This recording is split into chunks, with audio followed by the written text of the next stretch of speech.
Ah, the 90s. An era containing bands such as Nirvana, Oasis, Aqua. Maybe not Aqua.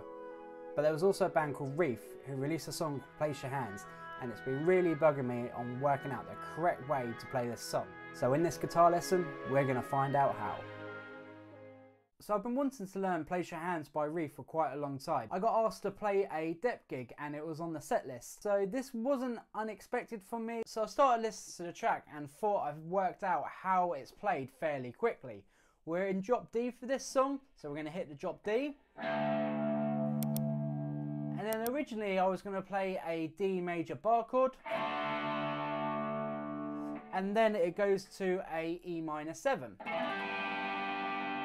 So if I add the rhythm in, it would sound like this.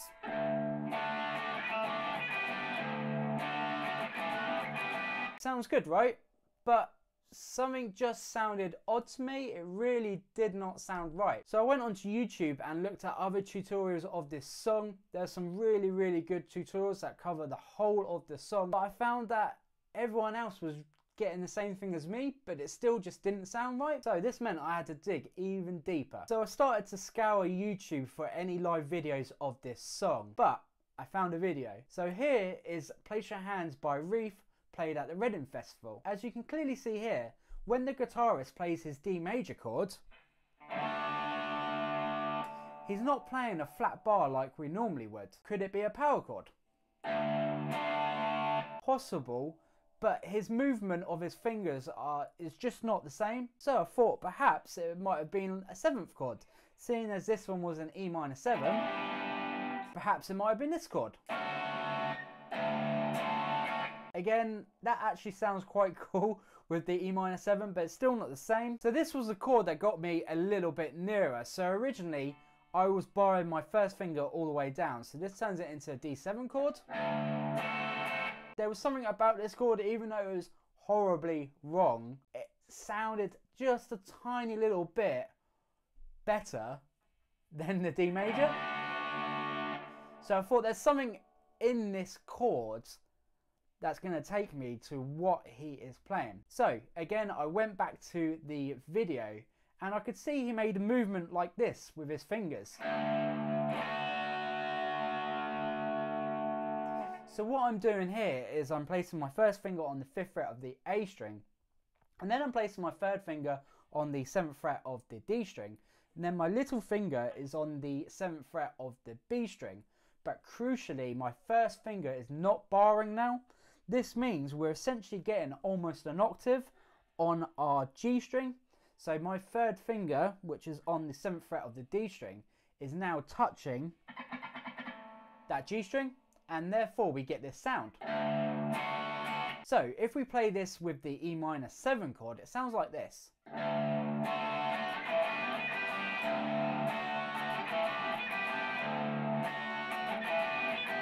It's such a small difference, but to me it makes all the difference. And so we got the A, the D and the B string. So it's just 3 notes, and I think that's what gives it its sound. And then if I play it with the D major, like is taught in several videos,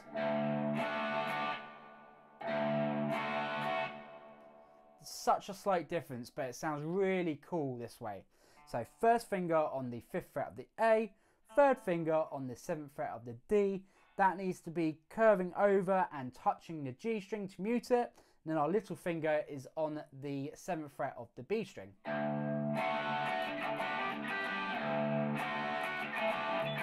So at this point I thought, great, problem solved. But actually there was another chord where the tabs and the videos just didn't sound right. So this is our G major. After we play this G major, it does the little lead bit that goes this.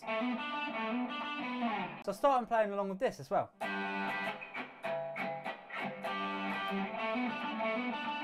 But again, this just didn't sound right to my ears. But this time it was a slightly quicker process. So I thought, if my D major, if that wasn't right and it was actually this, so all we need to do is move this shape up to our 10th fret and see whether this works too.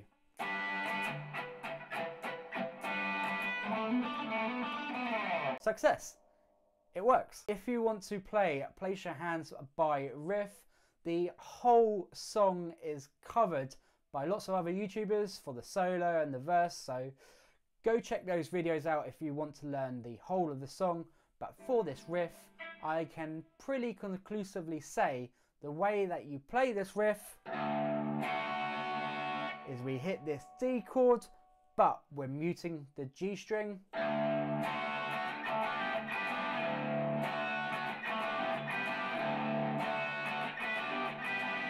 And then when we move up to the G, it sounds like this.